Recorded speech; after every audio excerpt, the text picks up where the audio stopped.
ನಮಸ್ಕಾರ, ನಾನ್ ಶರ್ಮಿತಾ ಶೆಟ್ಟಿ. ಕೊರೋನಾ ಹೆಬ್ಬಾಗಿಲಾಯ್ತಾ? ಹಾಗಾದ್ರೆ ಉತ್ತರ ಕರ್ನಾಟಕ ರಾಜ್ಯಕ್ಕೆ ತಲೆನೋವಾಯಿತು. ಉತ್ತರ ಕರ್ನಾಟಕದಲ್ಲಿನ ಕೊರೋನಾ ರಣಕೇಕೆ ದಿನ ದಿನಕ್ಕೂ ಹೆಚ್ಚಾಗಿದೆ. ಹೆಂಗೆ? ಸೋಂಕಿತರ ಸಂಖ್ಯೆ. ನ್ಯೂಸ್ 18 ಕನ್ನಡದಲ್ಲಿ ಮೆಗಾ ಕವರೇಜ್ ಮಾಡ್ತಾ ಇದೀವಿ ಇವತ್ತು ನಾವು ಕೊರೋನಾ ಉತ್ತರ ತತ್ತರದಲ್ಲಿ.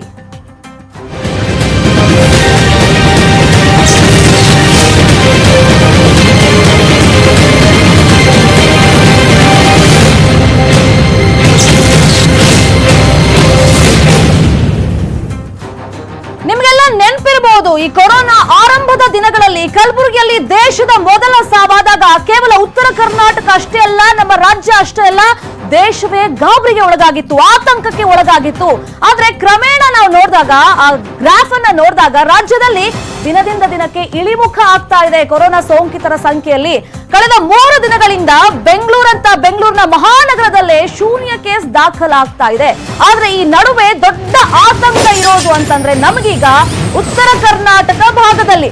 ಯಾಕಂದ್ರೆ ಪ್ರತಿ ಬಾರಿ ಪ್ರವಾಹ ಬಂದಾಗ್ಲೂ ಕೂಡ ಆ ಭಾಗದ ಜನ ಫಸ್ಟ್ ಎಫೆಕ್ಟ್ ಆಗ್ಬಿಡ್ತಾರೆ, ಪ್ರವಾಹಕ್ಕೆ ತುತ್ತಾಗ್ತಾರೆ, ಮನೆ ಮಠ ಕಳ್ಕೊಳ್ತಾರೆ, ಬೀದಿಗೆ ಬರ್ತಾರೆ. ಕೊರೋನಾ ವಿಚಾರವಾಗಿ ಕೂಡ ಹಾಗಾದ್ರೆ ಅದೇ ರೀತಿ ಆಗ್ತಾ ಇದೆಯಾ? ಇದರಲ್ಲಿ ಯಾರ ತಪ್ಪಿದೆ? ಜನರಿಗೆ ನಿಜಕ್ಕೂ ಅರಿವಿನ ಕೊರತೆ ಇದೆಯಾ, ಅಥವಾ ಆ ಭಾಗದ ಜನಪ್ರತಿನಿಧಿಗಳು ಏನ್ ಮಾಡ್ತಾ ಇದ್ದಾರೆ ಈ ಬಗ್ಗೆ ಅಷ್ಟಾಗಿ ಗಮನ ಹರಿಸ್ತಾ ಇಲ್ವಾ? ಎಲ್ಲ ಪ್ರಶ್ನೆಗಳು ಉದ್ಭವ ಆಗುತ್ತೆ. ಕಳೆದ 8 ದಿನಗಳಿಂದ ಉತ್ತರ ಭಾಗದಲ್ಲಿ, ಯಾಕಂದ್ರೆ ಆರೋಗ್ಯ ಇಲಾಖೆ ಹೆಲ್ತ್ ಬುಲೆಟಿನ್ ರಿಲೀಸ್ ಮಾಡಿದಾಗ ಅದರಲ್ಲಿ ಹೆಚ್ಚಾಗಿ ನಾವೀಗ ಇತ್ತೀಚಿನ ದಿನಗಳಲ್ಲಿ ಕಂಡು ಬರ್ತಾ ಇರೋದು ಬಾಗಲಕೋಟೆ ಇರ್ಬೋದು, ಬೆಳಗಾವಿ ಇರ್ಬೋದು, ವಿಜಯಪುರ. ಒಂಥರ ಆತಂಕ ಆಗುತ್ತೆ. ಮೃತಪಟ್ಟ 16 ಜನರಲ್ಲಿ 8 ಜನ ಉತ್ತರ ಕರ್ನಾಟಕ ಭಾಗದವರು. 408 ಕೇಸ್ ಟೋಟಲ್ ಆಗಿ ನಿನ್ನೆ ತನಕ ರಿಪೋರ್ಟ್ ಆಗಿರೋದು. ಸೊ ಅದರಲ್ಲಿ 161 ಜನ ಪಾಸಿಟಿವ್ ಕೇಸಸ್ ಇರೋದು ಉತ್ತರ ಕರ್ನಾಟಕ ಭಾಗದಲ್ಲಿ.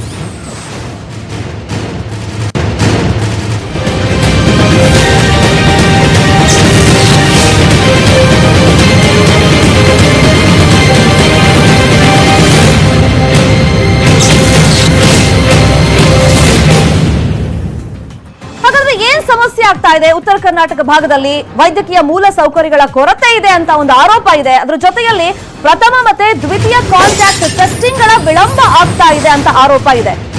ಈಗ ಲ್ಯಾಬ್ಗಳ ಸಂಖ್ಯೆಯಲ್ಲಿ ಸ್ವಲ್ಪ ಕಡಿಮೆ ನಾವು ಹೊಂದಿರೋದ್ರಿಂದ ಅಕ್ಯುರೇಟ್ ಆಗಿ ನಮ್ಗೆ ಆ ಸಂಖ್ಯೆ ಸಿಗ್ತಾ ಇಲ್ಲ. ಎಷ್ಟು ಜನ ಪಾಸಿಟಿವ್ ಇದ್ದಾರೆ, ಪ್ರೈಮರಿ ಕಾಂಟ್ಯಾಕ್ಟ್ ಬಂದವ್ರನ್ನ ಇಮಿಡಿಯೇಟ್ ಆಗಿ ಟೆಸ್ಟ್ ಮಾಡೋದು, ಸೆಕೆಂಡರಿ ಕಾಂಟ್ಯಾಕ್ಟ್ ಬಂದವ್ರನ್ನ ಇಮಿಡಿಯೇಟ್ ಟೆಸ್ಟ್ ಮಾಡೋದು, ಇದರಲ್ಲಿ ಸ್ವಲ್ಪ ಲ್ಯಾಗ್ ಮಾಡ್ತಾ ಇದ್ದಾರೆ, ಟೈಮ್ ಹಿಡಿತಾ ಇದ್ದಾರೆ. ಅದಕ್ಕೋಸ್ಕರ ಕರೆಕ್ಟ್ ಆಗಿ ಒಂದು ಪಿಕ್ಚರ್ ಸಿಗ್ತಾ ಇಲ್ಲ ಸಂಖ್ಯೆಯಲ್ಲಿ. ಕಲಬುರಗಿ ಜಿಮ್ಸ್, ಬಳ್ಳಾರಿ ವಿಮ್ಸ್ ನಲ್ಲೇ ಇದೀಗ ಒಂದಷ್ಟು ಗೊಂದಲ ಇದೆ. ಲ್ಯಾಬ್ ಇದ್ರೂ ಕೂಡ ಗೊಂದಲ ಇದೆ.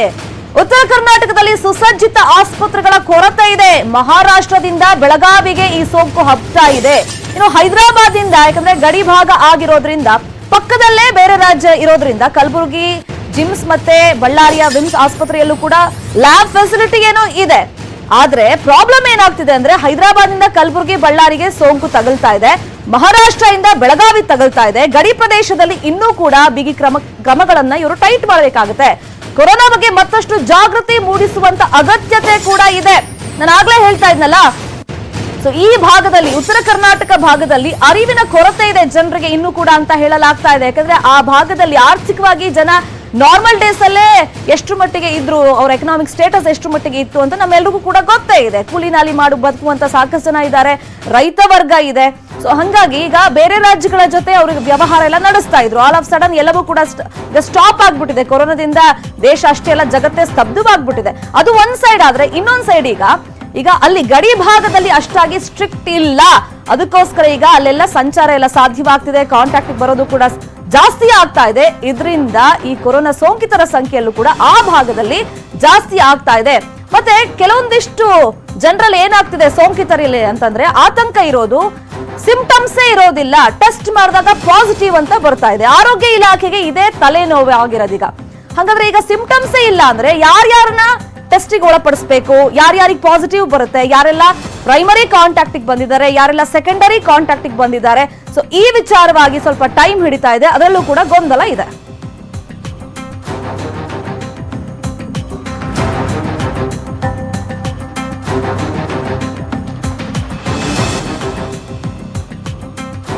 ಈಗ ಗ್ರೀನ್ ಝೋನ್ಗೂ ಕೂಡ ಭಯ ಆವರಿಸ್ಬಿಟ್ಟಿದೆ. ಗ್ರೀನ್ ಝೋನ್ ಅಂತಂದ್ರೆ ಇಲ್ಲಿ ತನಕ ಯಾವುದೇ ಪಾಸಿಟಿವ್ ಕೇಸ್ಗಳು ರಿಪೋರ್ಟ್ ಆಗಿಲ್ಲ. ಯಾದಗಿರಿ, ರಾಯಚೂರು, ಕೊಪ್ಪಳ ನಾವು ಮಧ್ಯಭಾಗದಲ್ಲೇ ಗಮನಿಸ್ತಾ ಇದೀವಿ, ಸುತ್ತಮುತ್ತ ಫುಲ್ ರೆಡ್ ಝೋನ್ ಇದೆ, ಮಧ್ಯದಲ್ಲಿ ಯಾದಗಿರಿ, ರಾಯಚೂರು, ಕೊಪ್ಪಳ ಇದೆ. ಸದ್ಯಕ್ಕೆ ಗ್ರೀನ್ ಝೋನ್, ಸೇಫ್ ಝೋನ್ ಅಲ್ಲಿ ಯಾದಗಿರಿ, ರಾಯಚೂರು, ಕೊಪ್ಪಳ ಇದ್ರೂ ಕೂಡ ಸೊ ಈ 3 ಜಿಲ್ಲೆಗಳಿಗೂ ಕೂಡ ಈಗ ಆತಂಕ ಎದುರಾಗಿರೋದು. ಯಾಕಂದ್ರೆ ಸುತ್ತ ರೆಡ್ ಝೋನ್ ಇದೆ, ಯಾರು ಸಂಪರ್ಕಕ್ಕೆ ಬರ್ತಾರೋ, ಯಾರು ಎಲ್ಲಿಂದ ಎಲ್ಲಿಗೆ ಓಡಾಡ್ತಾರೋ.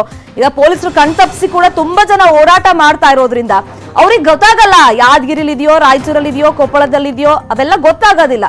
ಸುಮ್ನೆ ಹೋಗ್ಬೇಕು, ಯಾರನ್ನಾರು ಮೀಟ್ ಮಾಡ್ಬೇಕು, ತಮ್ಮ ಕೆಲಸ ತಾವು ಮಾಡ್ಬೇಕು, ಆ ತರ ಮೆಂಟಾಲಿಟಿ ಇದೆ.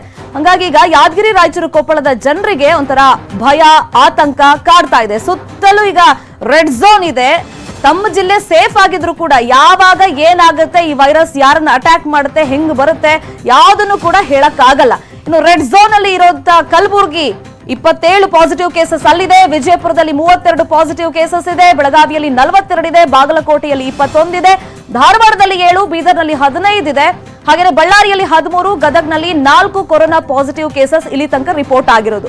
ಅಂದ್ರೆ ಅತಿ ಹೆಚ್ಚೀಗ ಒಂಥರ ಆತಂಕಕ್ಕೆ ಎಡೆ ಮಾಡಿಕೊಟ್ಟಿರೋದು ಕಲಬುರ್ಗಿ, ವಿಜಯಪುರ, ಬೆಳಗಾವಿ ಮತ್ತೆ ಬಾಗಲಕೋಟೆ ಜಿಲ್ಲೆಗಳು.